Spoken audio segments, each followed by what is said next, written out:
Hello, my dear students, parents, faculties of Rajeev classes. Happy Mahalaya to all of you. And this Durga Puja, success will reach to your door. And best of luck for your future. Thank you so much. And I have some suggestion for students, those who are studying in Rajiv classes as well as in any other institute. Like these 6 to 7 days are very crucial for your competitive examination, and you have to follow very strict and strategic plan for your IIT JEE and medical.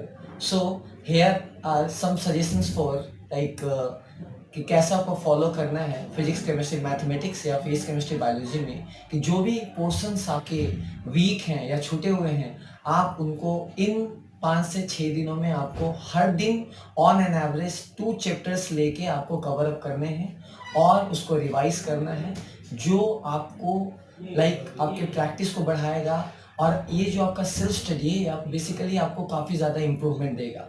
तो इसमें basically करना अपने को ये है कि 6 दिन को ऐसा डिवाइड करो कि आप 2 न्यू चैप्टर्स जो आपका वीक है उसको रिवाइज करना है और एक चैप्टर जो आपके पुराने हैं जिनमें आप अच्छे हो उनको आपको प्रैक्टिस करना है। ऑन एन एवरेज आप एक दिन में लगभग अगर 30 से 40 क्वेश्चन फिजिक्स में, मेनली नीट वाले बच्चों को और जेई वाले बच्चों को फिजिक्स में प्रॉब्लम होती है, तो आप 30 से 40 क्वेश्चन डेली अपने वीक सब्जेक्ट को सॉल्व करें। जो जेई एडवांस के बच्चे हैं उनको मैथमेटिक्स में भी काफ़ी प्रॉब्लम होती है, तो मैथ्स के क्वेश्चंस को 30 से 40 सॉल्व करें। ऑन एन एवरेज तीनों सब्जेक्ट मिला के आप 80 to 90 क्वेश्चंस आप पर डे सॉल्व करो। 12 से 13 घंटे का स्टडी प्लान बनाओ, क्योंकि ये 6 से 7 दिन दोबारा लौटने वाला नहीं है। तो बेस्ट ऑफ लक स्टूडेंट्स।